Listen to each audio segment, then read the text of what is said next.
All right. So Brittany, what was the event in your life or the moment that you remember that you were like, I want to get into couples therapy. I want to be a couples counselor. Yeah. So I started my career in family therapy.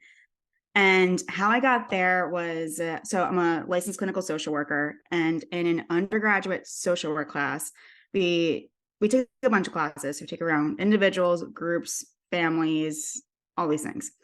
So our families professor said, if you can work with families, you can do anything. And in my mind, I was like, challenge accepted. I will do that. So then like my first internship was working like in-home work with families. And then I later like got my master's and I was like, all right, like the family thing I'll stick with.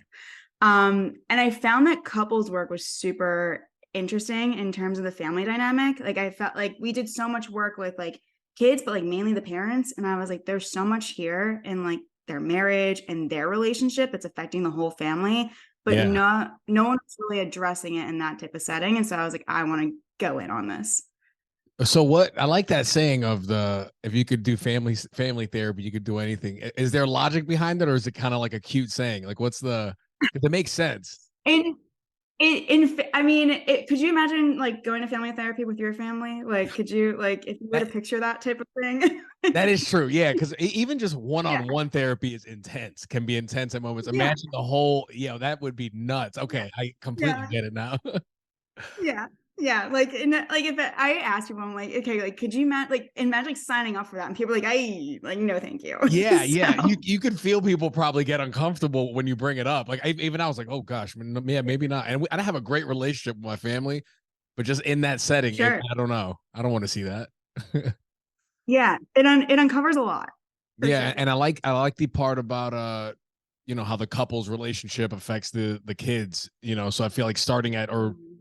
helping the couples will essentially help the family itself, right? Like, Oh yeah, for sure, yeah, yeah, and even like to also kind of I guess back that part up too is like when you even talking like friends like dating and relationship stuff, like it was something that you, as you probably know too, like you could talk about it all day and never get bored.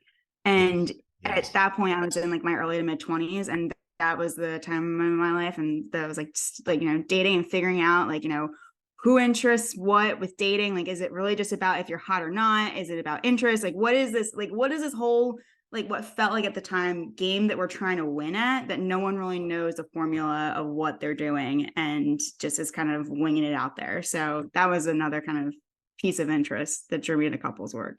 yeah, yeah. I feel like relationship problems are evergreen. Like you said, they're super interesting. You'll never get bored. Um, so couples therapy. Damn it, I just had the question. Uh, Mhm. couples therapy. I'm gonna have to let it go. Hold on. Oh, geez. Oh, what was the biggest thing? I'm so glad I stuck with that. What Yeah. was the biggest thing for you personally that was demystified as you like learned more about couples and the whole dynamic, and you like educated yourself and and became a therapist? What was like the biggest misconception for you that was demystified through getting where you're at now? That affairs and marriages. Ooh, So there's, yeah, there's a statistic that 2/3 of marriages survive affairs. what does And survive mean in this context?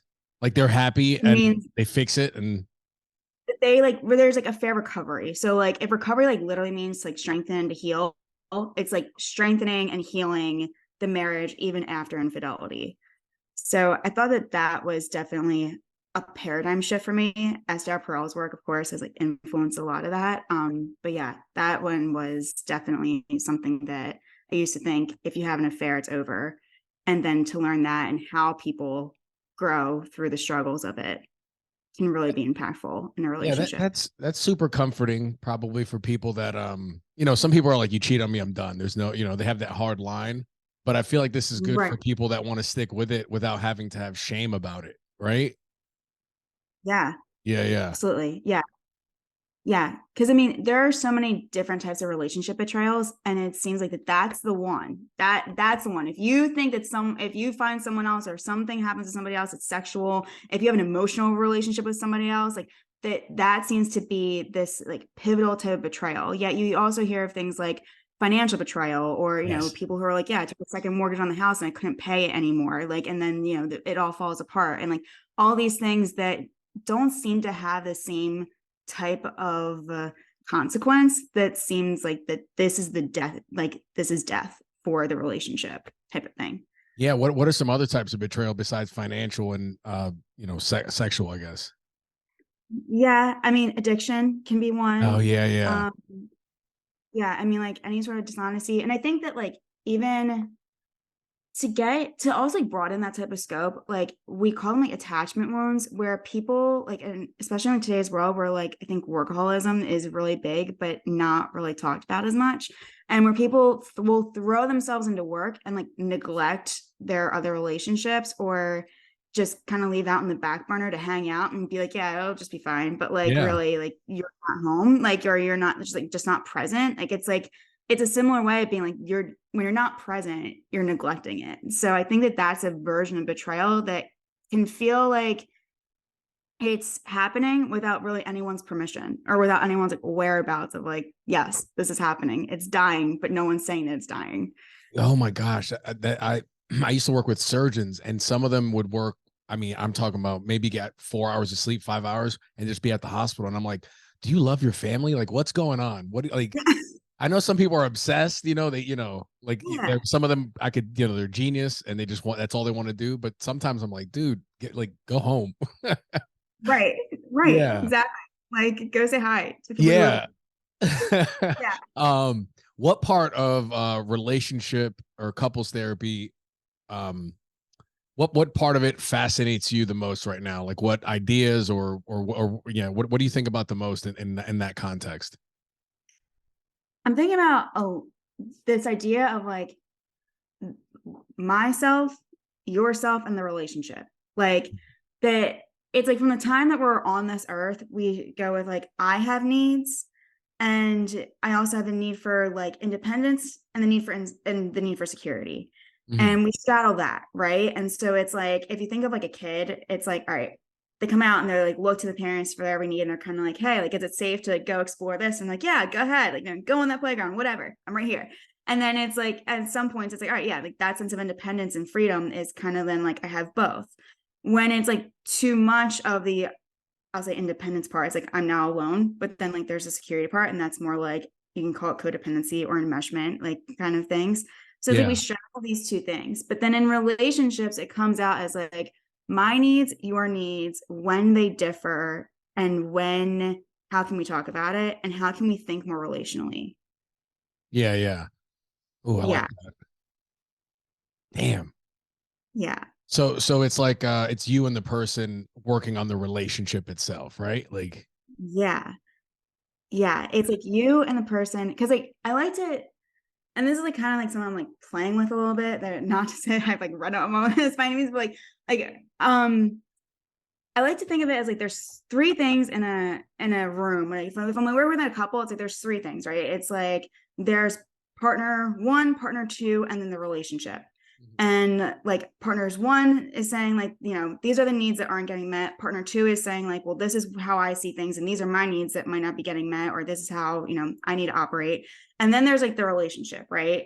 And that it's like, if we think about the relationship as like a third in this dynamic, then it's like, what does the relationship need? Because like one could be saying, well, I need more me time. But like if you're that surgeon who's like, well, I just need more me time, then like, but what does the relationship need? And does your relationship need more of you to have more me time? Because ooh. that's like another way to look at it. Because I think when people get so caught up as like they get almost like mad at the other person for being like, well, you're asking too much, like, or you're, but if you kind of like have the idea of like, but there's this third thing to nurture, and like what does that need, then it kind of takes the heat off of the other person. Yeah. Oh, that's great. Thank you, Brittany. That's Yeah. awesome. Oh, and you said the word enmeshment. For listeners that don't know what that means, what is enmeshment? Sure. It's a term that is based in family therapy, and it's essentially like I see you and your emotions as also extension of like my emotional self. So like if you think of like a family, and it's like one person's upset and then all of a sudden is like everyone else is affected, but there's typically like another person who like really takes on that role and responsibility to Yeah. say, or like gets so like absorbed and then like they become also upset at the same situation. And so it becomes more like, I'm now a part of you to help fix this. Whereas like codependency is like, let's say, I need you to not be okay because I need to have value in myself. And if I'm trying to fix you, then I'm dependent on the fixing because I feel like I need to provide value in order to feel like I can be loved too. Whew, yeah, that codependency one's a messy one. Why is it that it seems like codependents and narcissists kind of find each other? Is It's that such a is that a thing, or am is. I okay? All right, what's up with It is. that? I think so. It's such a dance because it's like narcissism is like narcissism literally quite stems from the like story of Narcissus, right? And like Greek mythology. So like, that's like the term where it literally stems from. And eventually this like, let's say in the story, it's like, this guy like falls in love with the object of his reflection and himself in a river, and then eventually wilts into a flower and dies. So like that's the story of it. But it's also after being like, falling in love or trying to fall in love and couldn't. And so all these things, right? So it's Mhm. almost like this deep sense of like, I see you as a reflection of myself. Like everything becomes an extension of me. And for a codependent, that is like, hey, I'm that person. Like I can be your every need. Like, look at me. I can fulfill whatever that is for you. I'll shove my own stuff into a corner that doesn't need to be taken care of, but I'm here for you. Like, so that becomes like this like super messy dynamic in that. Okay, so where does in that context, where does the and maybe there's two different types or many types of codependent, but where Mhm. does the uh where does the codependent see a fix for the narcissist? It may not be a direct like fix, but it may Okay. be like I feel special by you. And that Mm. I also kind of need you in a sense to like need me. Like I'll be the secure one because I'll constantly be pursuing, even if the person who is kind of more stuck in their own selves and narcissistic, like they'll find a sense of, in a way, like security in that, even though it looks very toxic. Just to hate to use a buzzword there, but it's like it looks super messy. It does not look fun. Everyone's friends are probably saying like, please get out. Like, please stop this. Like, this is a lot of drama that you don't need to be in. Yet that those people can't seem to find a healthy way out. It's like, I need people to need me. And then the codependent's like, I need people to also need me. Yeah, yeah. Damn. I feel you on the buzzword thing, but I feel like toxic is the perfect word. It even has that it has the X in there, and that's a very Yeah. like the harsh sound. There's something about it. Like, and it Yep. also it feels like skull and crossbones too, like the X in them, and it Yes. yeah. But Yeah, totally. Like a I'm with you. caution sign on it. Yeah. Yes. Yeah. I'm with you on that. I'll be talking and I'm like, oh, I'm gonna have to use this word that everyone's using right now. But speaking of that, social media therapy. What's something on social media that's going around? What's the one thing that annoys you the most? Idea from social media therapy.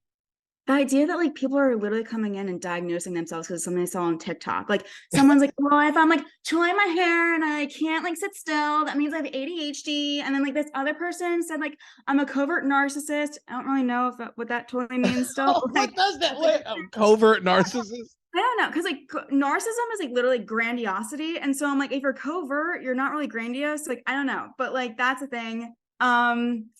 It, oh, another one. This was I don't know where this came from. I think it was like some article, but like I watch the same shows all the time, and if that means I have anxiety because I don't like to be surprised or like something new, and I'm like, what? Like that is not in the DSM. Like anxiety does not have this like bullet point of like watch the same shows consistently all the time. Like that is not part of it. So Yes. Yeah. Yeah.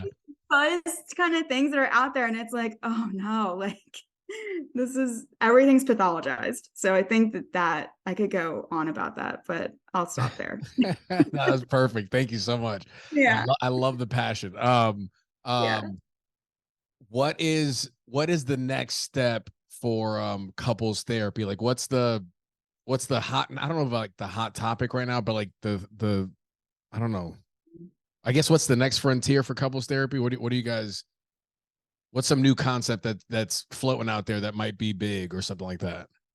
Yeah, I think so. What's interesting about couples therapy is that it's a newer kind of therapy. Like, so Gottmans have done a lot of research on it. Eli Finkel is another great researcher around these topics. Of course, Esther Perel. Yeah.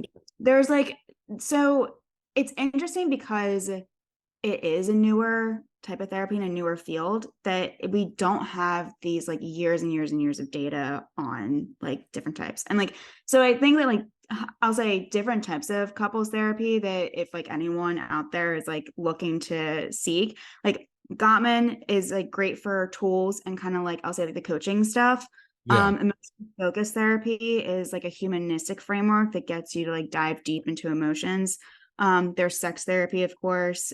There's something called imago therapy, which is kind of from my take on it, it's like more like intrapsychic type of work and like childhood type work. So Mm. there's a lot of different types out there. So it'll be interesting to see what comes on the forefront, especially with like psychedelics and things coming on the scene. Yeah, yeah, that's really gonna open things up. Um, Mhm. uh, what is a common like what is the common thread in couples therapy? Like, what issue do you see the most?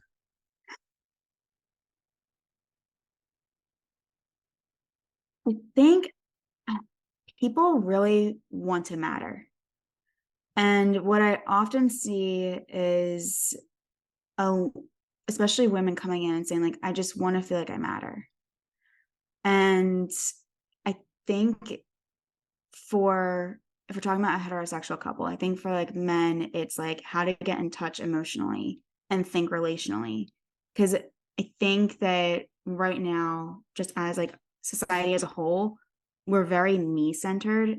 And I Mhm. think that it's like how to break out of that is a bit of a challenge.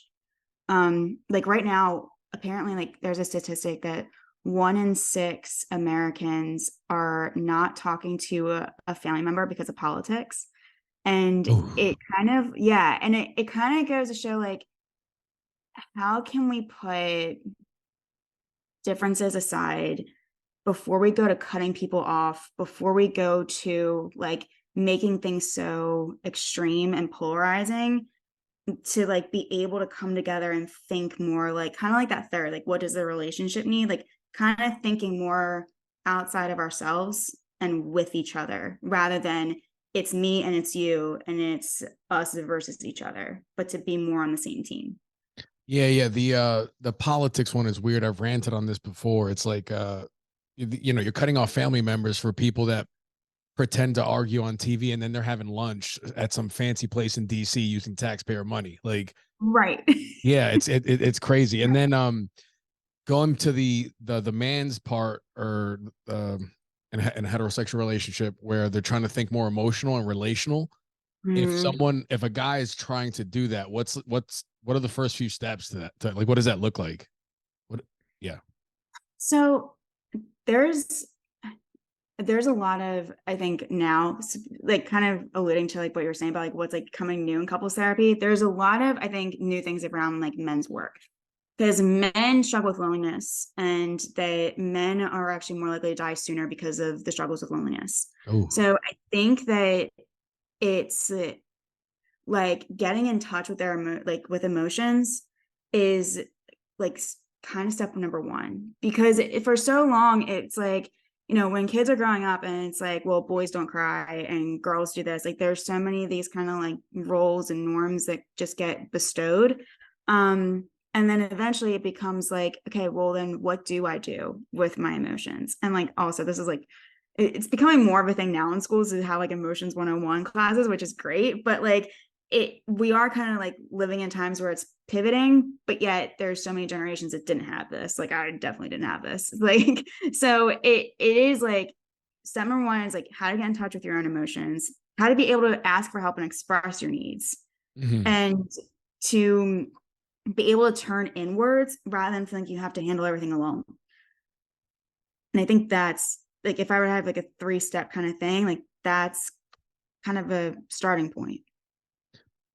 What one because I'm trying to think of like, so like how does a guy, like how do you focus? One thing that helped me as I've been in therapy 5-6 years Yeah. is my therapist would ask me a question and she could tell him in my head. She goes, get out of your head and listen to your body. Like, and then you focus your mind on your body, and that shit helps the most.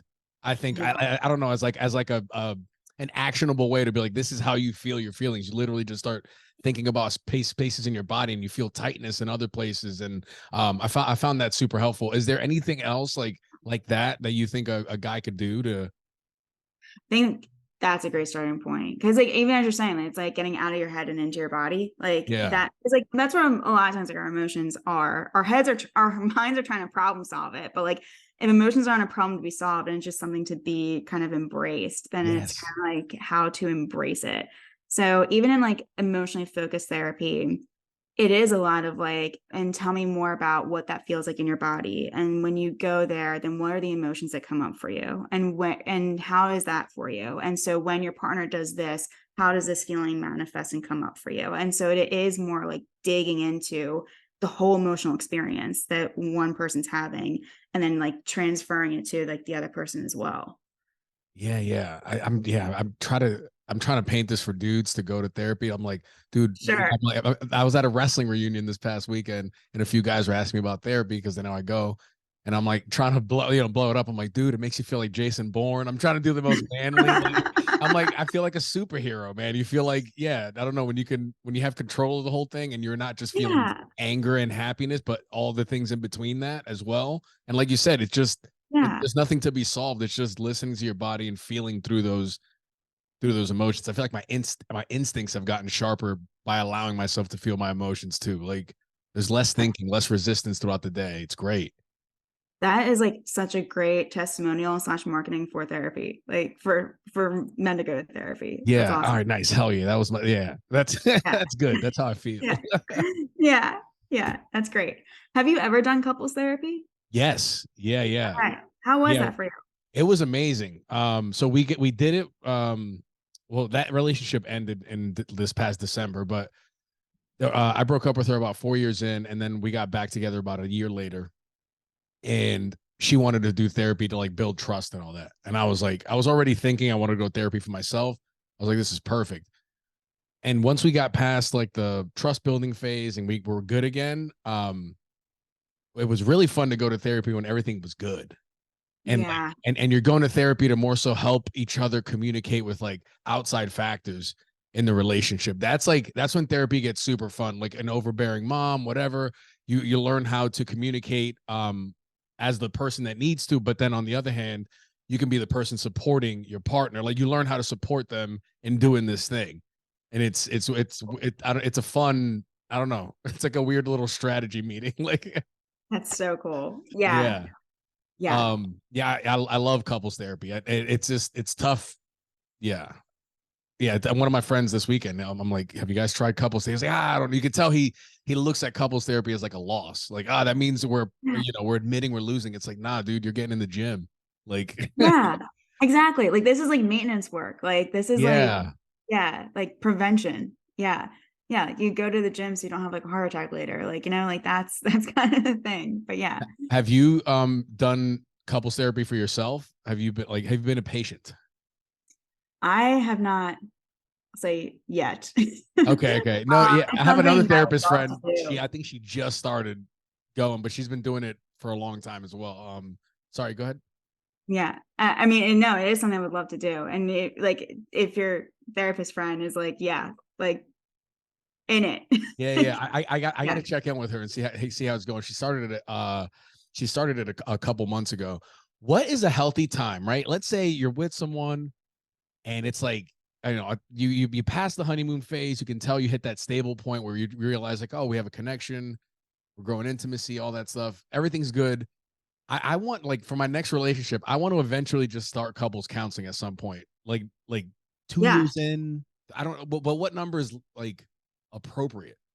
Oh my gosh. I would say like 6 months in, but I know that some people are like, Really? that would be like so soon. Yeah. Because like, and I think here's the other thing is that like, as adults, it's like we're looking for more fulfilling relationships. And especially when you've done work, right? Like when you've done therapy and you've done like things like your other relationships and you get to like really know yourself. And it's like, okay, like how to bring that together. And that way it is like an existential, like transcendent growth thing to do together. Cause, Yeah. and I think that like 6 months in, it's like, yeah, that is kind of when the honeymoon phase starts to like dwindle, is around like 6 months in. But it's also like what, where are the hard conversations that might not have been had because it was the honeymoon phase? And like what conversations do you feel like could be like assisted with a third person there? Like, and how to explore that with one another. Like I just feel like that, if you're looking for a person to be with in a long-term relationship, that would be the way to go. I like that. I love that answer because yeah, Yeah. I just want to make sure I'm not like wasn't doing it weirdly early, but I would definitely I would do Yeah. 6 months. I would do like a year, realistic, anywhere between 1 to 2 years. Sure. I feel like yeah, so that makes me feel comfortable up with that. Hell yeah. Yeah. Um, couples counseling. What else? What else? What else? Therapy. Oh gosh. Yeah. If Can I ask you something? Yes, please. Okay, Yeah. Oh sure. damn, I had the question. All right, go ahead. Ask me yours. Go ahead. Oh, wait. Go ahead and say it.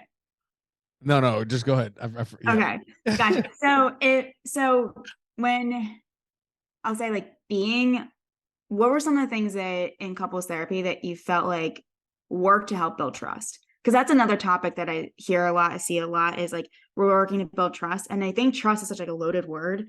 And Mhm.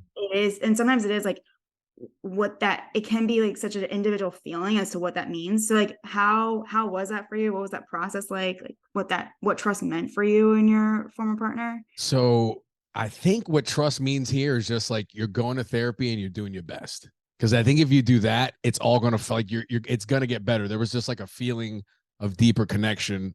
Um, yeah, there wasn't like a moment of like, okay, trust has been built. It just kind of felt we were already in there, and I was like, oh shit, like we're in this other phase of therapy. There's like a whole feeling that changed to it. So I do think trust is just going and doing your best. I think it's weird. I've heard some couples where they ask their partner to go to therapy and the other partner says no, and I'm like what, Mhm. like that's a line for me. Like if you don't want to do that, then we can't proceed. Like if we are at the point where we're like we need professional help, we can't do this on our own, we need Mhm. professional help, and you're like no, I'm like then what are we doing? We just the past 3 years, 2 years realize we can't do it on our own, and now we can't Yeah. get professional. That's crazy to me. Yeah, like it's like saying staying stuck. And I always wonder like what that is for that person, like what's the block that's there around it. Um because and this is like total speculation. My speculation with when someone's like really resistant to something like therapy, I think one, like you're saying, like, couples therapy means that the relationship's over. And I think that that's like kind of a stigma around it. Um, but then I think that some people have like pain points that they kind of know, or some people really know are there, that it's like too hurt to touch. And that's going to be a forum in which it does get touched.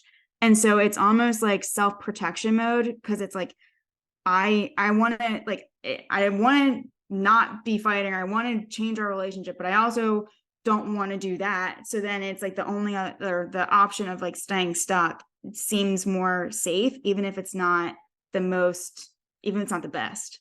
Yeah, yeah. It's like a comfort zone almost. Yeah. Yeah. Jeez. Um, when was the last time you've been in a honeymoon phase?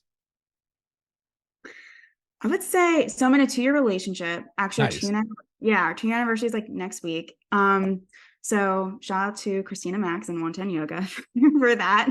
So Oh, you she enjoy that. matchmake you or She did. She yeah, kind of did. Yeah. Yeah. yeah, So hell she yeah. did. Yeah. Yeah. So, yeah, he asked her about me, and this was back in like 2020. Yeah. And I like I'm from Philly, moved back up to Philly for a few months, and I like moved back down. And then that was when we got together.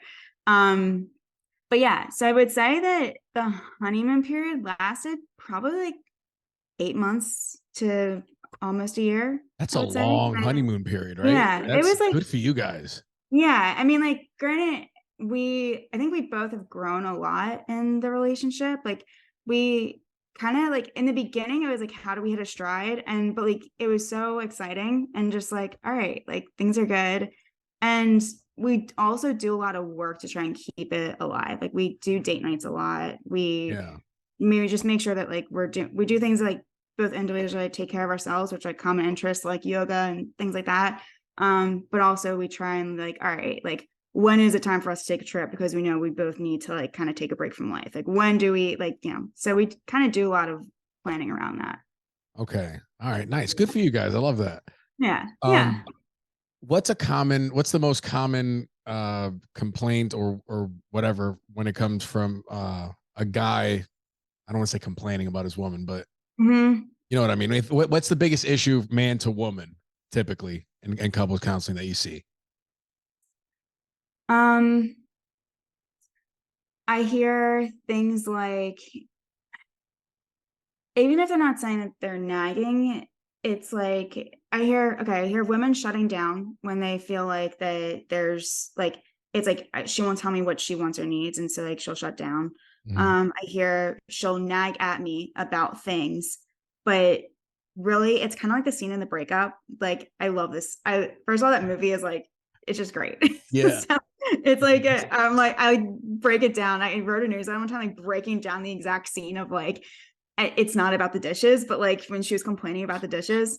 Yeah. And so she's like, I just like want you to want to do the dishes. And he's like, who wants to want to do the dishes? Like, are you kidding? Like, so it's like this whole thing of like, I think it is kind of like she wants this, she wants something from me. And it's like coming out on the dishes. And then for guys, it's like, what do you want me to do? Right. But like for her, it's not really about, let's say, the dishes, just because, to use an example, but like it's not about that. It's more like what she wants is for you to see her and show her that she matters. But to him, it feels like I feel like I can never do enough. Like I feel like that Oof. I'm. Yeah. It's like yeah, and so then it becomes about like chores or activities or planning or whatever it might be.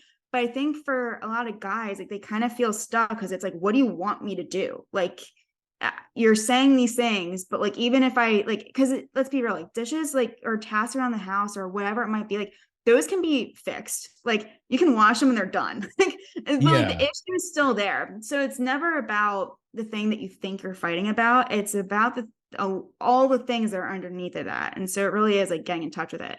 But yeah, but for a lot of guys, they'll hear like, I'm not doing enough, or there's like, I feel like I can't satisfy what it is that she wants. That it was, yeah, that is yep, that is a common one. I even read that one in Brene Brown's book too. She gave the example of the guy feeling like the girl's always moving the goalpost. Yeah. Um, yeah, yeah, that one's rough. And then now woman to man, what's the common issue there or complaint or issue? Yeah. Sure. I don't feel heard. I don't feel understood. Um, those are some of the common ones there. How to talk to men. And I think that like Bill Burr does like this, he had like this whole like Netflix stand-up, right? So you've probably seen it. Where it's like, when he's talking about like his parents and he's like, yeah, like my dad would get all pissed off and he'd take it out on us and the kids, and he was like, and my mom would shut the door and just go, yeesh. Like, whatever happened to those angels who didn't say a word while their man was just flying off the handle. And it's like that's kind of like what we grew up with. So I think that there is some some of that still, where it's like, how do I talk to you and not, let's say, shut you down, upset you? Like it's almost like that there's a variation of like, I caretake for your emotions because I'm not sure that you can handle them yourself. And that is a dual role that comes out in like, how do I ask for what I want? Damn.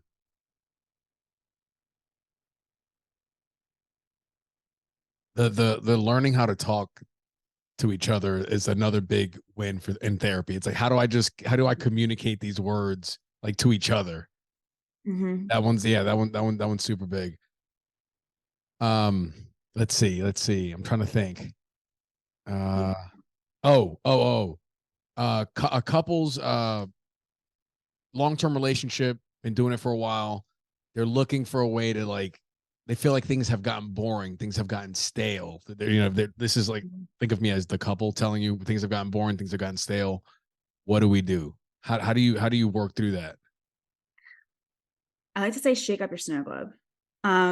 So when things feel stagnant, and let's say like, because it's a fair amount of couples I see like have kids and families and things like that. So they're like, we can't just go on a trip. Like, we can't just like shake things up, which is, I think is also like, yeah, in a 2-year relationship. And like, we can just like be like, yeah, we're just like gonna go on a whim to like, Europe, it'll be fine. Like, like Yeah. there's like ability, but when that's not there and it's like there's other responsibilities, it is like how to find novelty in the day to day, which I think like really COVID also brought out too, is like, how do we find excitement when we feel like we're trapped?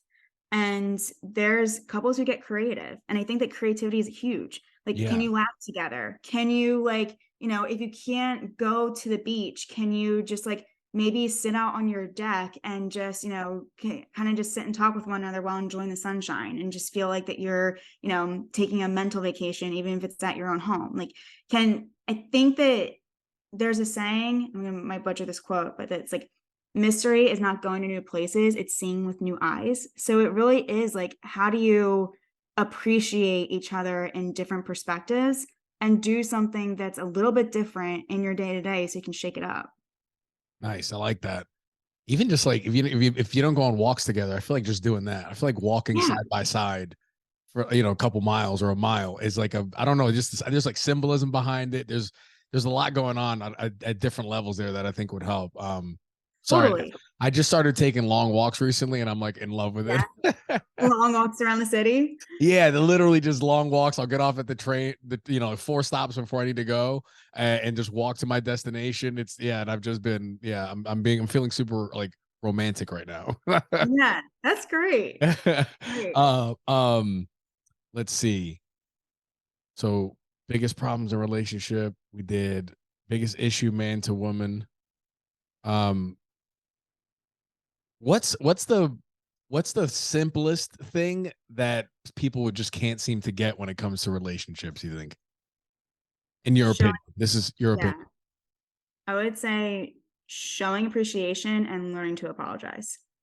Oh gosh. Oh, learning to apologize is a superpower. Once the relationship can get to that point, it really does take it to the next level. Yeah, yeah, it does. If Yeah. if you so if you encounter someone that has a tough time taking accountability or apologizing, how do you talk to them? How do you work through that with them? Oh my gosh.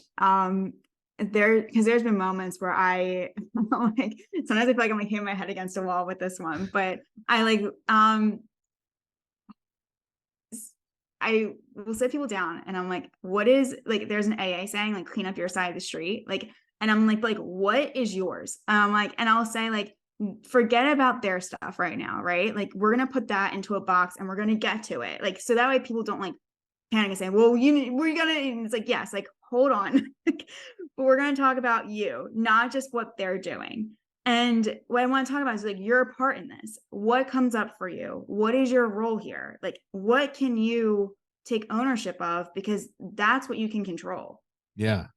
And so that, and I think that by even saying to someone like that's what you can control kind of puts it in a frame of like, oh, I have power in this. I think a lot of times people will feel powerless to whatever is happening. And so to say that you have control over something, but you got to own it is also to say that you have power to be able to alter the dynamic that you say you want to change. What percentage of people are like, my side of the street's clean?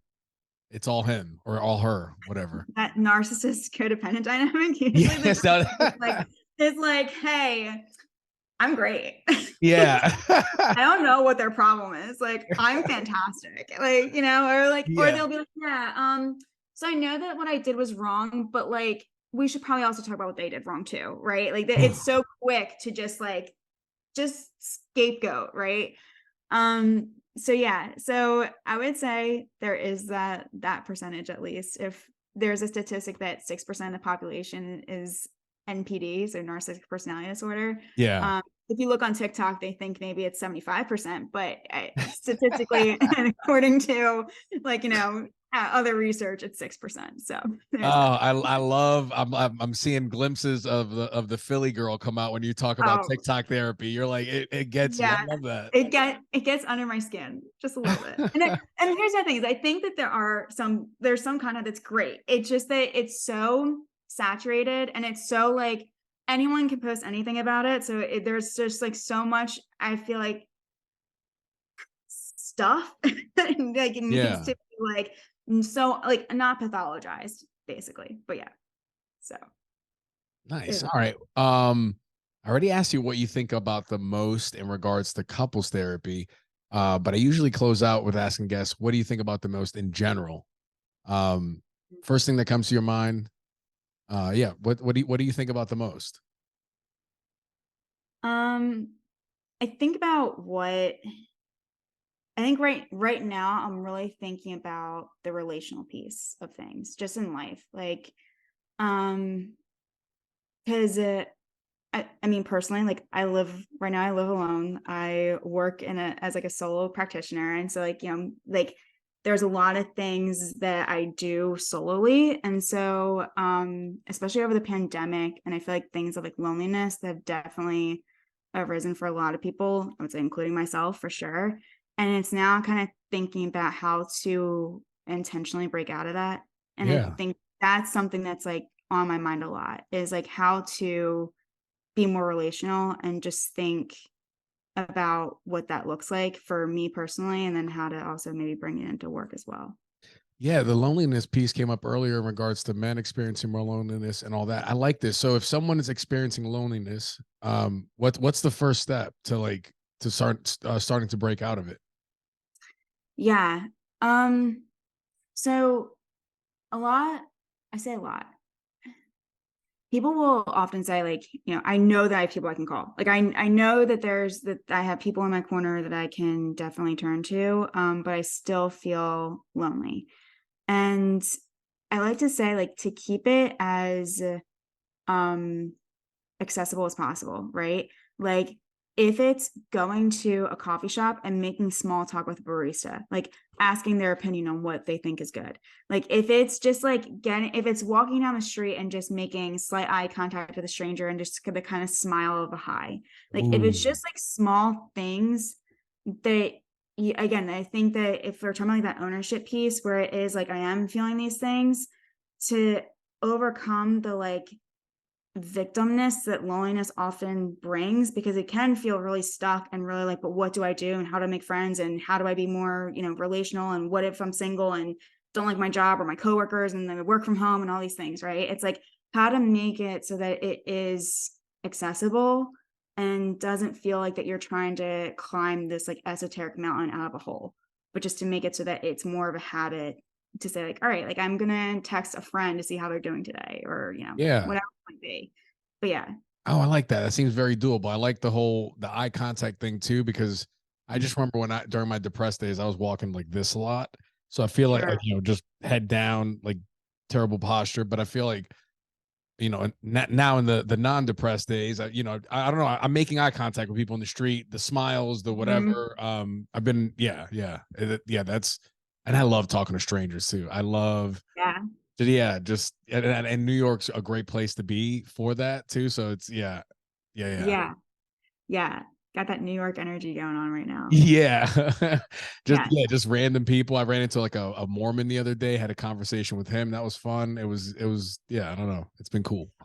Okay, so fun fact, I listened to that podcast because you had that on the podcast, right? Yes. And so, okay, just saw Book of Mormon like maybe a couple months ago. And then ever since then, I feel like I've been hearing more and more about Mormons, and I'm just like, oh my gosh, like tell me more.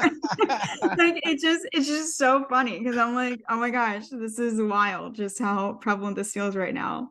But Yeah, yeah, yeah. great. Side note, Book of Mormon is so good. It was like when I Yeah, watched that, it was belly laughs from beginning to end. yeah, Crazy, so funny. So crazy. funny. And then Yeah. I didn't realize, is it a cult? Is that Maybe you don't have to answer that. I don't want to, Yeah. somebody was like, don't go. It's a cult. I'm like, I just want to go more now. I'm like, Yeah. I'm going to the church. I'm going to go this Sunday. I've been traveling, so I haven't been able to go, but I'm going to the Church of Latter-day Saints, this Sunday.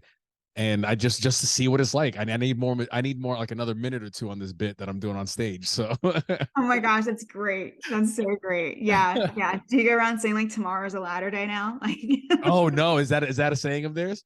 well, in Book of Mormon, they kept like saying like how like the one guy would keep saying, well, tomorrow's a ladder day. And so, I gotta go rewatch that. It's been like 8 years yeah. since I've seen it. Okay. Yeah. I gotta go catch it. But if that's their saying, I'm gonna take that from. Yeah. Just like, well, tomorrow's a ladder day. um, what else, Brittany? Anything else on your mind? I don't know. I don't know. I think that's about it. Right? Yeah. I feel like we covered a I good think I amount. covered it. Where can people find you, Brittany? I'm on Instagram at Brittany Procknow.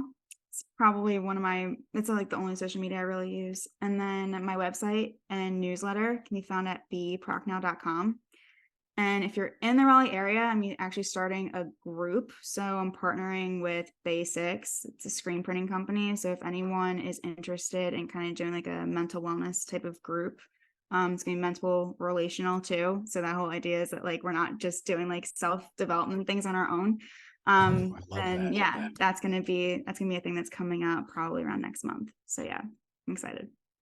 All right, hell yeah. Follow Brittany. Follow Brittany on Instagram. Oh, do you have space for couples? Are you I looking? I do, yes. If you're a couple want to reach out, feel So free. slide up in them DMs for therapy and nothing Yeah. else for couples therapy. All right. Contact Brittany on Instagram. I'm Freddie Valois, your host. Follow me on Instagram. Share my stuff or don't. Just listen to my stuff. All right. Bye. Bye.